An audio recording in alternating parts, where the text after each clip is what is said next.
господин Пеевски не беше официална част от това правителство. Защо?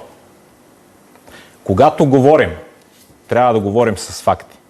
Когато човекът от площада, който се опита да наеме енергията на тия млади хора, говори, че най-голямото зло е господин Пеевски, тъй като войната в Украйна претърпява друго развитие, им трябва, разбира се, да извадят от нафталина стария си враг, е хубаво да говорим с факти. Тази снимка от официалния период на ново начало във властта, когато господин Василев беше финансов министър, а председател на бюджетната комисия беше господин Йордан Цонев от ДПС Ново начало.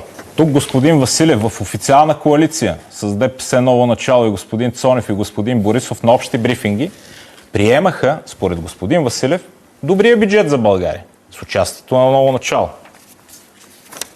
Господин Василев подписа ми никога не е стоял под законодателство, свързано с Делян Пеевски.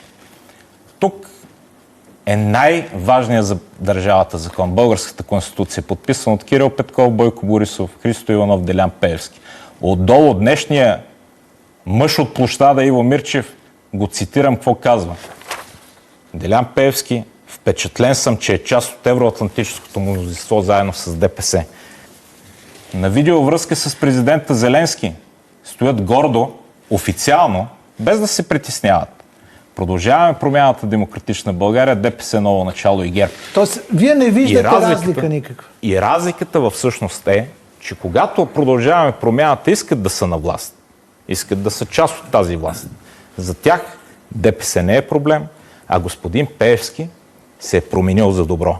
Когато са в опозиция и когато нямат власт, за тях, разбира се, е огромен проблем, използвайки енергията в момента на всички от площада, да измият срама си. И аз за това призовавам господин Василев. После може да влезем, разбира се, и в реплики. Оставете ги хората наистина да идат на избори и да гласуват със съвестта си. Защото организираната акция от Продължаваме Промяната с цел измиване на срамотиите от миналото няма да свърши работа.